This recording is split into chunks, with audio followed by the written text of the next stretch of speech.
Okay, so real talk, imagine you're 68 years old, you feel totally fine, no chest pain, no crazy fatigue, nothing weird going on at all. Maybe you're just a little slower getting up the stairs than you used to be, but honestly, who isn't, right?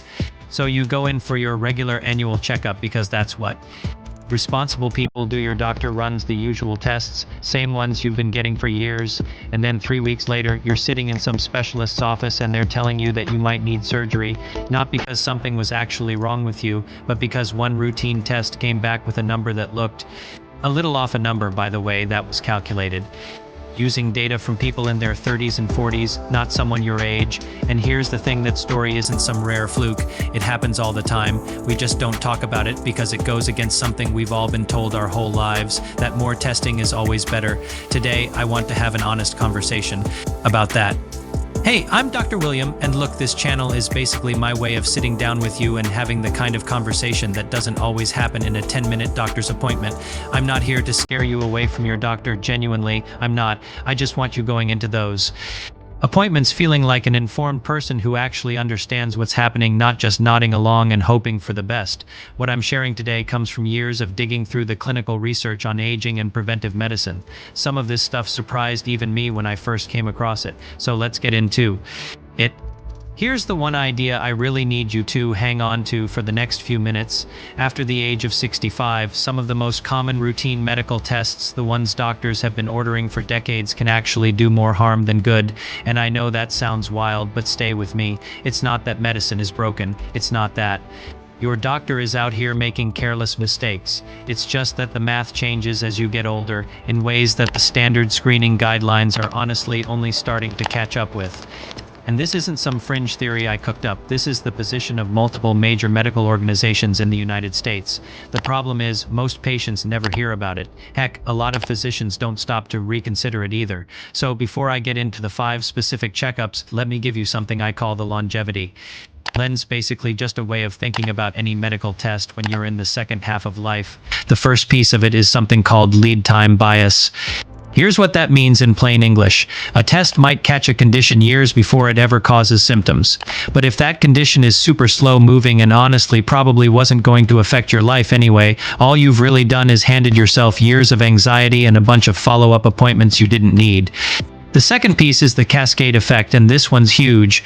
One test doesn't just give you a result and send you home. It often kicks off another test, then a biopsy, then maybe a procedure. Each one of those carries its own risks, and those risks are genuinely higher in older adults.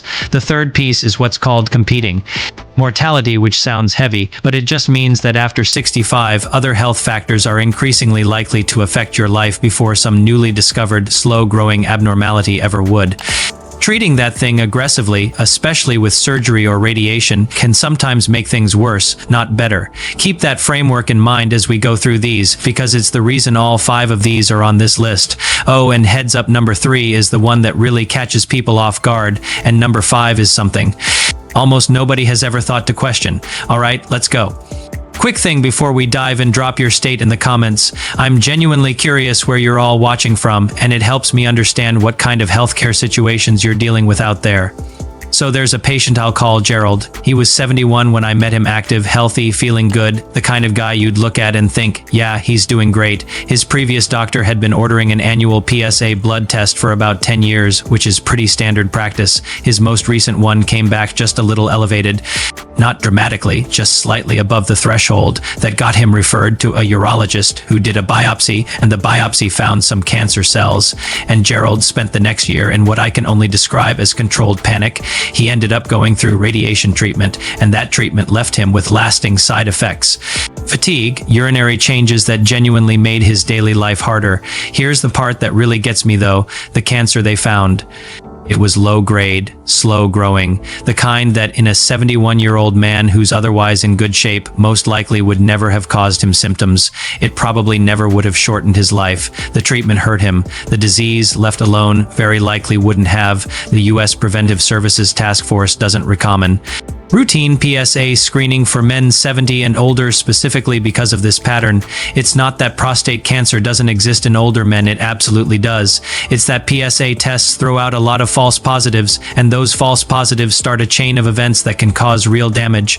Now, and I want to be fair here, some men over 70 genuinely do benefit from PSA monitoring, especially if they have a family history of aggressive prostate cancer or certain genetic risk factors. This isn't a never get this test situation. It's a this needs to be a real conversation, not a reflex order situation. A good question to ask your doctor: if this test comes back elevated, what are we actually likely to do about it, and is that likely to help me or just lead to procedures that carry more risk than benefit? Okay, this one is wild and kind of fascinating in a dark way. So in several countries where doctors started doing routine thyroid ultrasounds on pretty much everyone, something interesting happened. The rate of thyroid cancer diagnoses shot way up, like dramatically, and you'd think, okay, great, we're catching more cancer. That's good, right? But here's the thing, the death rate from thyroid cancer didn't really budge. What researchers eventually figured out is that they weren't finding dangerous cancers earlier. They were finding tiny, slow-growing little things that would never have caused any problems and then treating them like they were a crisis in older adults, especially.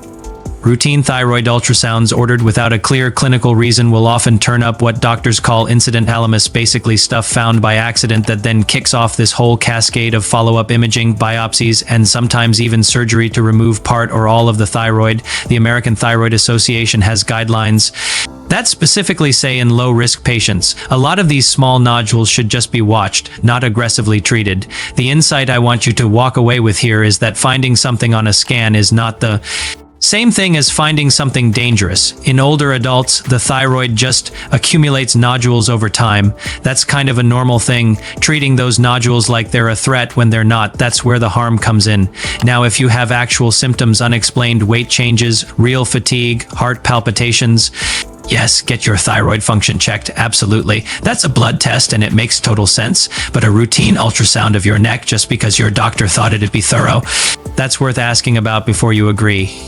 Hey, if you're finding this useful, type the number 2 in the comments right now. Seriously, it just tells me you're still here and it helps the algorithm figure out this video is worth showing to more people. Takes 2 seconds.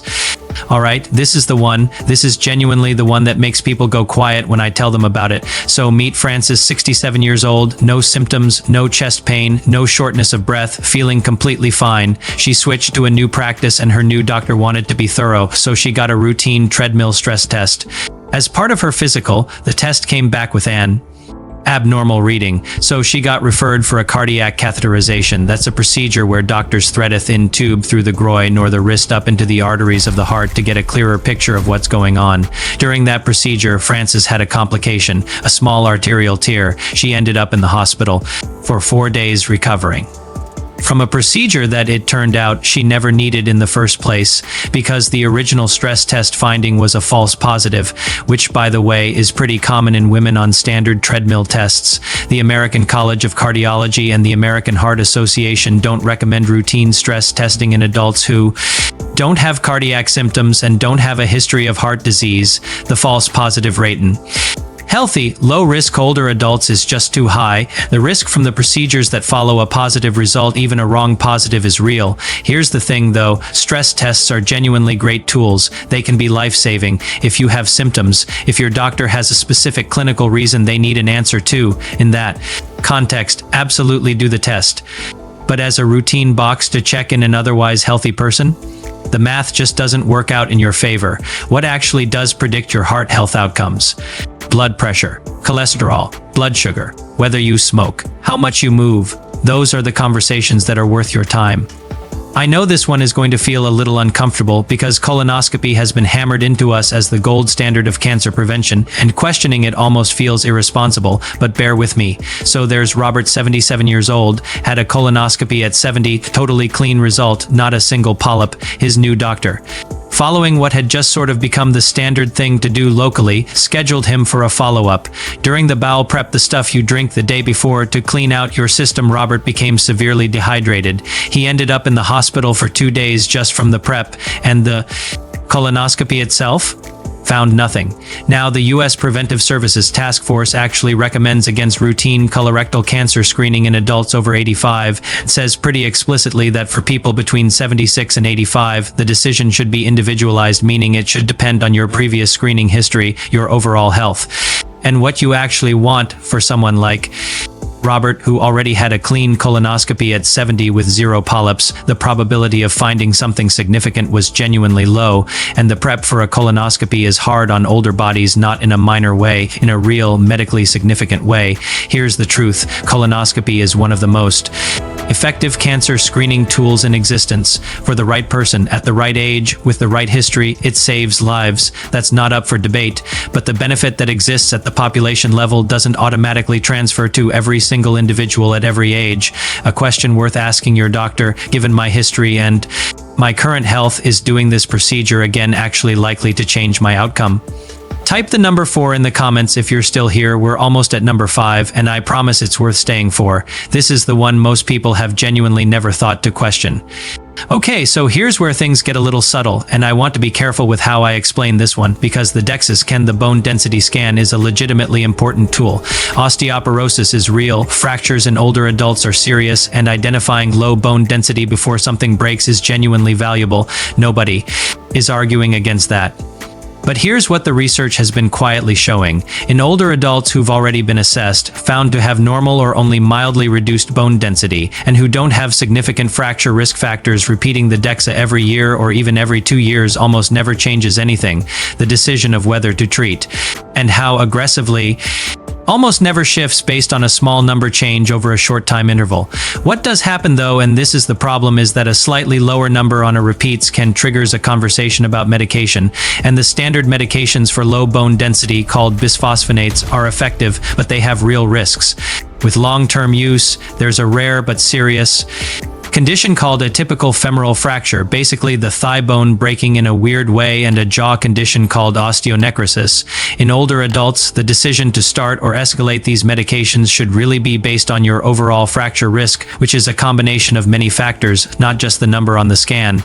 Several major geriatrics organizations have specifically flagged overscanning as a problem here. The actual recommendation for most low-risk women, for example, the DEXA scan roughly every 15 years if the first one was normal, not annually, not every 2 years, like some practices have gotten into the habit of doing. And here's the counterintuitive thing that makes this one tricky. The scan itself is totally harmless, low radiation, quick, painless. The problem isn't the scan. The problem is what the scan number sometimes sets in motion in a medical system that doesn't always slow down to look at the whole picture. What you can do instead: ask your doctor to run your 10-year fracture probability through something called the FRAX tool. It's a validated calculator that pulls in way more information than just your bone density number. That result is genuinely more useful. Alright, here's what I want you to actually take away from all of this. I call it the 5-question protocol, and you can use it for literally any test or screening your doctor recommends at any age, but especially once you're past 65. First question: what are you hoping to find, and what would you actually do differently if you found it? If the honest answer is not much would change, that matters. Second, what's the false positive rate for this test in someone my age, and what happens next if it comes back positive? Third, what are the real risks of the follow-up procedures that a positive result would kick off? Fourth, what does the evidence actually say about this test for my specific age group, not just for adults in general? And fifth, probably the most important one, if we decide to skip this test, what do we do? Instead, to keep an eye on this area of my health? These aren't aggressive questions. They're not confrontational. Any doctor worth their time will genuinely welcome them, and asking them turns you from someone who just shows up and nods into someone who's actually steering their own health. Here's what I think good medicine actually looks like, especially for people in their 60s and beyond. It looks like a doctor who knows your whole story, not just a panel of numbers. It looks like decisions that get made with you, not just handed down to you. It looks like a system that's honest enough to say, hey, in your specific situation, this specific test might not actually help you, and here's why. And I genuinely believe you deserve that kind of care. You deserve to understand not just what a test can find, but what finding it might set off. You deserve to be the one deciding what kind of risk feels worth taking for you and your life. That's the whole point of this channel, not to make You distrust medicine, not to scare you, just to make sure you've got the real information so you can make real decisions. If that's the kind of thing you want more of, hit subscribe because I'm putting out new content every week built around exactly that honest, evidence-based, no-noise information. And leave me a comment. Has a routine test ever sent you down a path of follow-up procedures that turned out to be nothing? I read every single comment, and your stories genuinely shape what I cover next.